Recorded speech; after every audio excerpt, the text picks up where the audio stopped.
open it up for some questions real quick, and then we're going to reverse, and there will be more question time, but we're going to reverse engineer some real campaigns on native advertising. But first I want to do yeah, so let's do some questions. Okay, so Greg, cool, you get my list of ultimate bullet points. What's the question? Who's asking the question? We're gonna make sure they're mic. Oh, who is a mic? Oh, cool. Yeah, So stand up. So you outlined a three-tiered bidding strategy. Would you do all those three tiers simultaneously? And why are you doing RON? If you already have a blacklist, then you would only do RON plus blacklist. And then if you have 200 people on a whitelist and 200 sites on a blacklist, then you've got thousands of sites in between.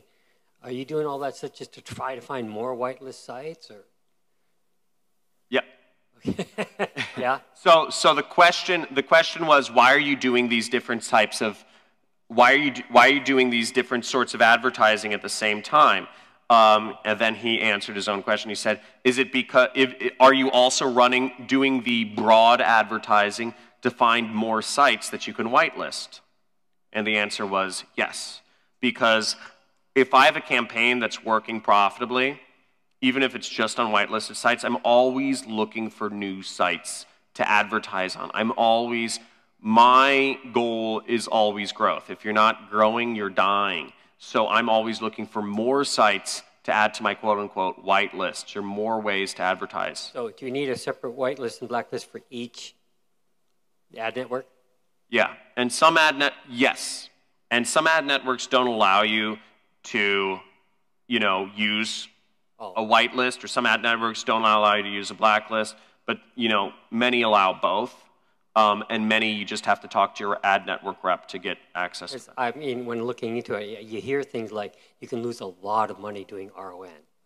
Yeah. Yeah, you can. Yeah.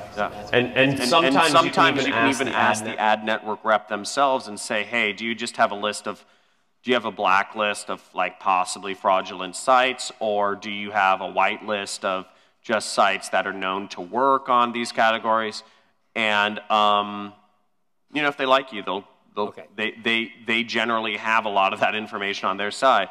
And even if they don't, they can easily look at another advertiser in their network and just pull a report and be like, oh, these sites work for that advertiser. They don't need to tell you that. But if you can work a lot of different angles, or you can go on Stack That Money Forum. I shared my Rev content, whitelist and blacklists on there. There's a lot of different, or you can backwards engineer what placements you're seeing sites pop up on. So the same way I reverse engineered what the ID was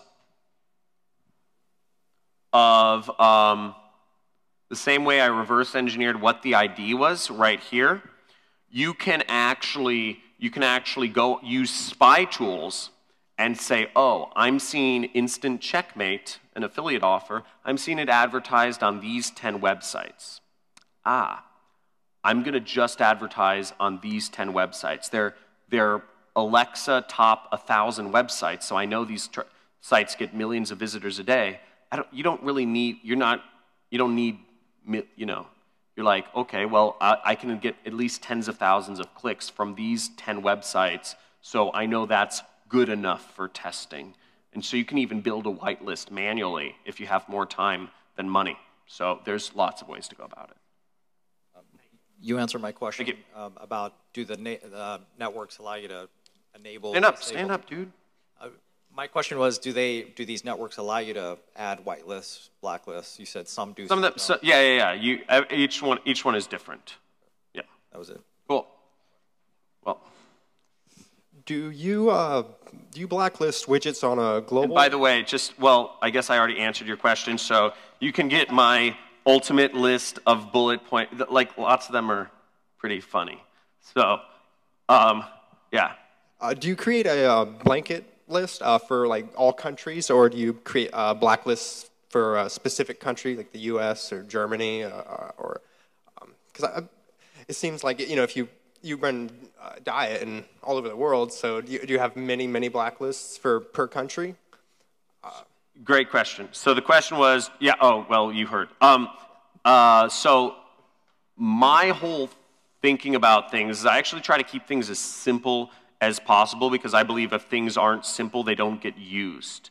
I believe a great, you can make things really complicated. I could have a different whitelist and blacklist for every single vertical, for every single niche. But what I stated before is the biggest problem with the native ad networks is not the biggest problem. The 80-20 is actually click fraud. The biggest problem that I've seen is actually just completely fraudulent clicks.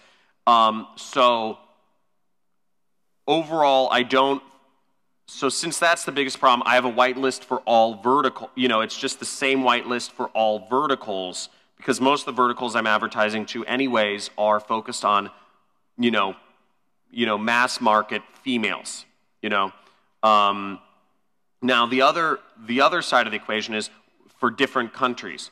Well, do you need one for different countries or not? Well, the thing is, if I'm advertising in German websites, generally, let's say I'm advertising on unshackle.de.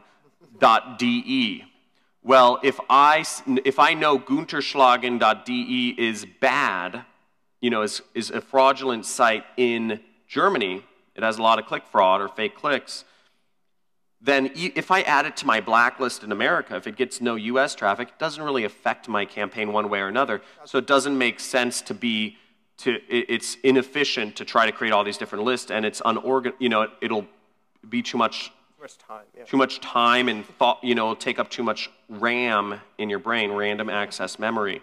Now, let's look at it for the case scenario for whitelists.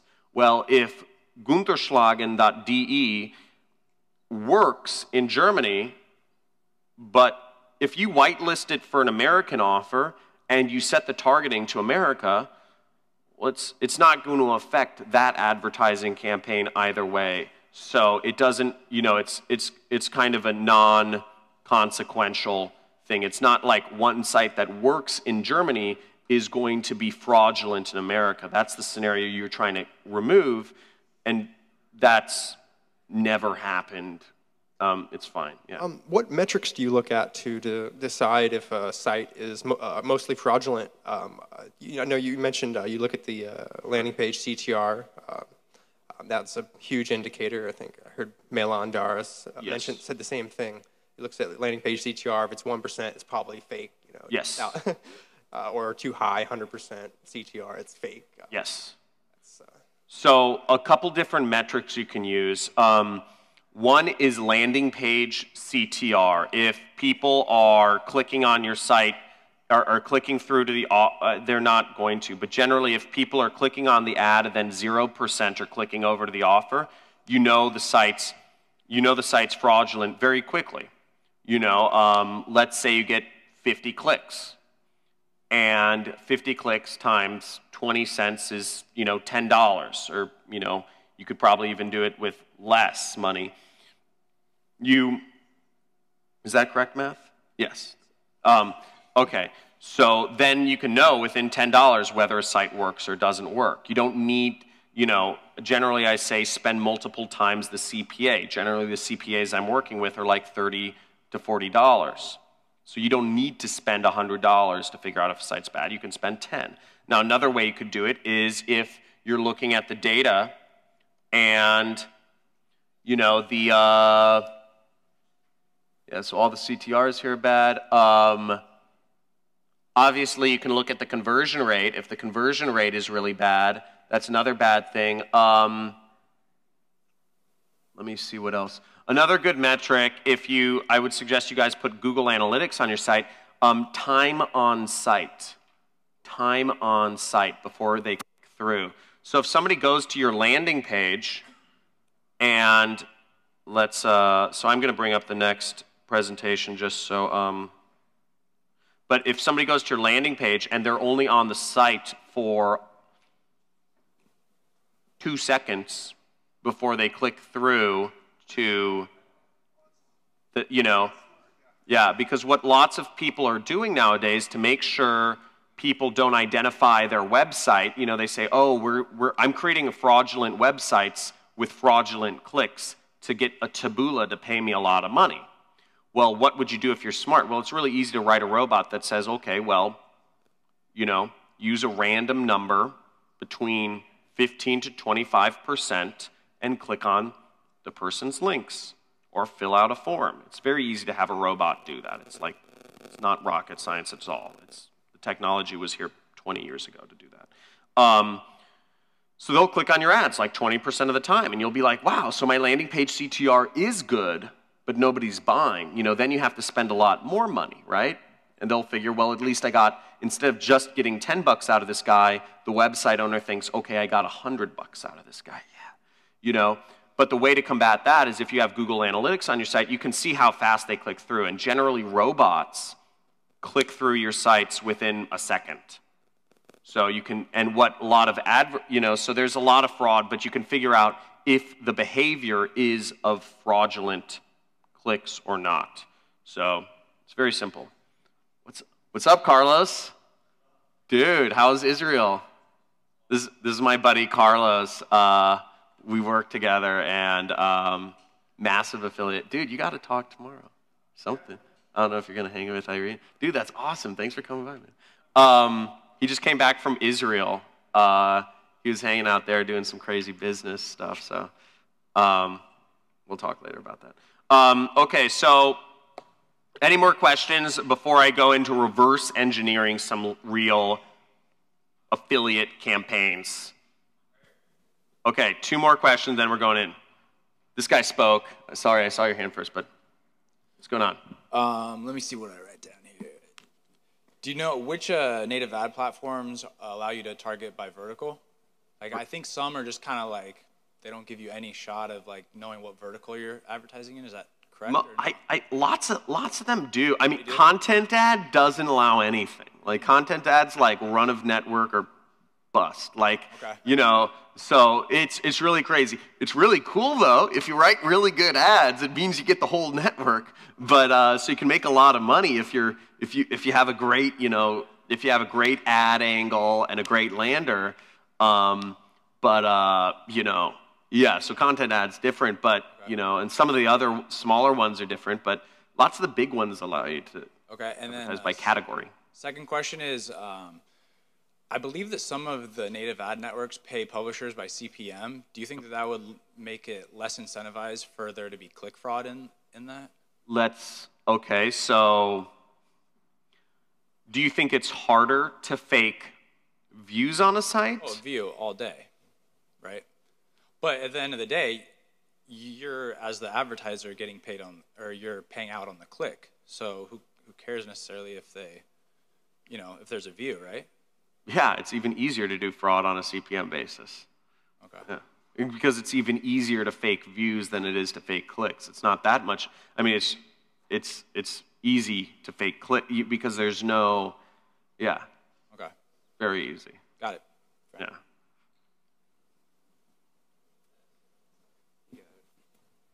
So the 3-tier bidding, do you do like 10 cents, 20 cents, 30 cents? Is that how you stagger it? Generally, that's a good rule of thumb. You know, it depends on the ad network. You know, some will have a lower minimum threshold. Some will have a higher minimum threshold. But yeah. You stagger. You wouldn't do like 10 cents across. You'd stagger. No, I definitely. You know, for the whitelisted sites, I mean, I'll pay like 50 cents plus even, like for clicks on really high quality sites. So that's the way that works. Yeah, sorry. And over here. Cool. Who is it? Oh, I got a quick little question. When you're running a certain offer, so let's say Skin, for example, and you've got an ad and you know it's working and it's working amongst multiple sites and multiple networks, how long can that usually last? I mean, that one specific ad, I mean, are you still running ads that have been out there for like, years that have still been hitting, or do you got to like cycle through a lot or change a lot of stuff, I guess? I'd say months, but you have to, it depends on how hard you hit it. Generally, like when we hit something really hard, I'd say within like 4 to 6 weeks, if we just keep advertising on the stuff, like we have to change up our angle, like until we've just busted through. Gotcha. And if we're getting a really good ROI, but that's if we're just like that's if we're able to scale our budget as high as we want, like just cap it out, and yeah, that's the thing. Yeah, so, gotcha. You usually have to change up angles. Cool.